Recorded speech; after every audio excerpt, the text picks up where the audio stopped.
We are not experts in IT.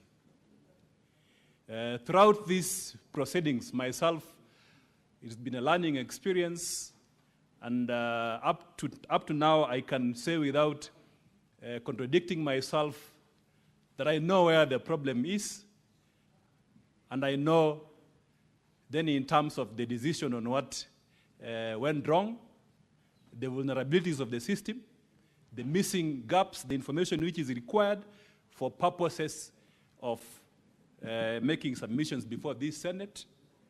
And it is important to just highlight as a way of reaction to what the learned Ongoya said with respect to lawyers providing evidence. That is not true. This is a house of record. It's a house of evidence. What happened, Mr. Speaker, Madam Speaker, what happened is that the County Assembly created what we call a demo website. A demo website 2 days ago. And at that demo website, for us who are participating in this impeachment process, based on the information which was available by the County Assembly in Volume 4A, and that is where I'm going to focus my submissions on. Based on the information available, publicly available, and that's one of the issues which we have demonstrated here as a major vulnerability of this process on the aspect of verifiability, accuracy, and authenticity of the system, confidentiality and data protection, which has a heavy constitutional implication. So one of the, if you look at page 1 of volume 1, volume 4A, if you look at page 1 of volume 4A, there is information which I accessed and which was accessible to anyone at the County Assembly and all the MCAs at that time. The information is the IPPD numbers of the MCAs. That was the username which was supposed to be used to access this site, and that has been confirmed by the testimony of all the expert witnesses here. And the three of them, from the County Assembly, County Executive, and Office of the Governor, and the expert witness from the Senate. Then this system, how do you access it? You access it using an ID number. Again, from the ICT policy and the best practices in software development, we have been told that it is not a proper security safeguard to access such a system with an ID number. So what happened is that the County Assembly 2 days ago created a demo website. So with this information that is easily available, it was then possible for anyone to key in and access that system. So it begs then the question, because the ID numbers are contained in volume 4A, that is page 1. The IPPD numbers are in page 4. And it begs a fundamental question which it keeps on recurring in this House, even from the questions which have been asked by the senators, and the responses which were given by the ICT expert from government, from the ICT authority. This information, we request the Senate to take judicial notice of the information contained in an IPPD number. Who else can access that information within a county government setup? Payroll staff in the county government, County Assembly can definitely access the payroll number for the MCS. The persons who created this system, the IT administrator, and the evidence has been laid here, clear, express, and unequivocal, that a link was sent to the administrator of this system. So you also had access to this system. The other persons who had access to this system are any person then who had mischief. Any person who had mischief will then access this system because it's data that is easily available.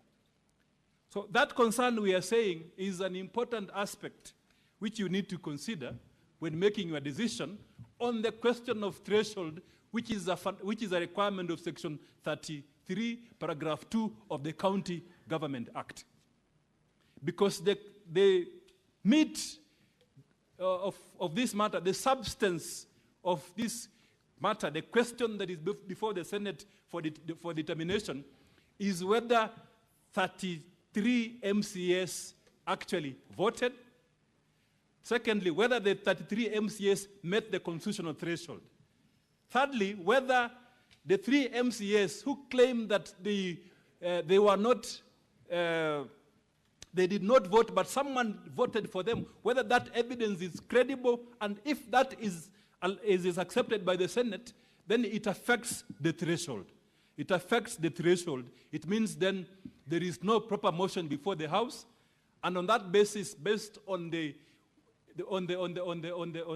legal doctrine that the law matters, that county assembly as a house is also governed by the law. We can do what we want, yes, but we must follow the law.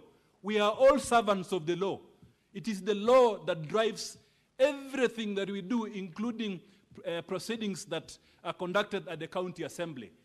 So that in this case, the Senate has a duty and an obligation to verify the authenticity of the 3 votes, because they will bring down the threshold, and then it means, and based on the ruling which was issued by the Speaker yesterday, that when voting on that question, if you believe that the 3 MCAs, including Honorable Trump, did not vote, and remember, these MCAs have come to the House. They have come here and told you by their word of mouth that I, Honorable so-and-so, I did not vote on this motion. And there are 3 of them. And their testimony is consistent with what transpired in the House. The question that you'll be left with is, do you believe these MCAs who said that they did not vote so that you can make a decision on the threshold? Or do you believe a computer-generated information which has so many doubts, to the extent that the entire House is asking questions? The question which this House is asking, and which all the senators I've observed are asking, is really fundamental. We cannot put this down there. We are not downplaying the allegations against the governor. We have responded to them. But what we are saying is that, did these 3 MCAs vote? What does the evidence tell us? Let's look at the evidence. Where is the evidence? If you look at, Mr.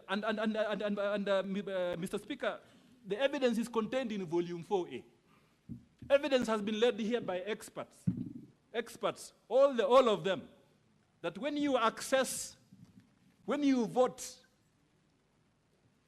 vote using a gadget such as a computer, which is internet-enabled, when you vote using a laptop or a tablet or a desktop, there are unique codes that identifies that gadget in the system.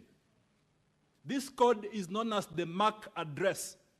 When you sign into the Wi-Fi, using that gadget, it will leave a digital fingerprint, a digital print, digital evidence on that system for purposes of anyone who then audits that system, checking and ascertaining that MCA A, B, C voted in that system. So that is a fundamental question that we must always ask ourselves when we are determining that preliminary, voting on the preliminary objection. Is there information before this House? Mr. Speaker, sir, when I asked the government ICT expert a question, deliberate question, it is because of that. Because yesterday we were with this ICT officer. We were raising concerns about various things. One, whether the ICT officer from the ICT authorities can be able to comprehensively answer all the questions with the information which they have. We asked the question which was asked by a senator here, whether they can be able to hack into the, do a soft hack. It's called a soft intrusion, whether they can be able to hack into the system to verify the identity of the MAC addresses, to get those logs. We asked that question, and then the ICT officer walked out for 2 hours, and then came back. So we were appreciably apprehensive. What did this ICT officer go out to do for 2 hours? from between 2:30 p.m. and 4:30, after the Speaker had issued directions that we need to be there and ensure that this audit is done and it's a time-bound activity. Why would he do that? So we were appreciably apprehensive. When the ICT officer came back, and if you look at the report which he has submitted, he did not want to explain. His approach was that yes or no. The Speaker has said, is it verifiable or not? Then he said, I will respond to the question the way I want, yes or no. That's what happened. That's what happened, yes or no. That's why if you look at the report of the ICT officer, and if you look at the report, it does not contain the information which we asked him to put on the report, which this Senate has been raising this afternoon. That evidence of the MAC addresses. We told him, and he has confirmed here, we told him, why can't you simply say in your report that for you to verify that MCA A, B, C, and D voted, you need their MAC addresses of the gadgets which they used, and these MAC addresses are in the system. And then he told us orally that this MAC addresses, yes, you need them, but I will not put them in the report. Mr. Speaker, sir, that is the context in which the governor side said, then we cannot sign this report. Even though they participated in the report generation, they were there when the logs were being extracted, the logs which are in the report. Those logs, same logs are in the county assembly document, and these logs will tell you only one side of the story. They will tell you only one side of the coin. Only one side of the coin. And it does not answer the question which is before the Senate. Which is this side of the coin? That 33 MCAs voted. Mr. Speaker, sir, let me say here, as part of our submissions, in a very, very clear and succinct manner. Indeed, we have looked at the evidence submitted by the county assembly, the data generated from the system, by the county assembly, and as extracted by this, by the expert speaker, the expert witness, and the expert witness also of the governor, and there is information that 33 MCS actually voted for this motion. There is information that 33 MCS voted for this motion. It is there. It's there in page 4A. But the fundamental question, because the governor's team is saying, so and so did not vote for this motion. And there are 3 of them. So the question then that begs the answer, which all the experts have not answered to now, which leaves doubt in the minds of everyone, including myself as a lawyer. Where can you, with certainty, tell us that this MCA, that MCA for this particular ward used this gadget to vote? Because then that will weed out. It will weed out and completely foreclose, Mr. Speaker, sir, the statement, the oral evidence which has been made by these MCAs. Because these 3 MCAs are saying, I did not vote. I, Honorable so-and-so, I did not vote for this motion. I did not vote. Mr. Speaker, sir, that statement is extremely weighty for purposes of the proceedings in this House. Therefore, we ought to have gotten from the system logs of all the MAC addresses of the gadgets which access this system from the county assembly. To leave that doubt, to leave that question clear to the minds of everyone. Mr. Speaker, sir, additionally, yesterday there was evidence which was led that some MCAs could not vote using their gadgets, their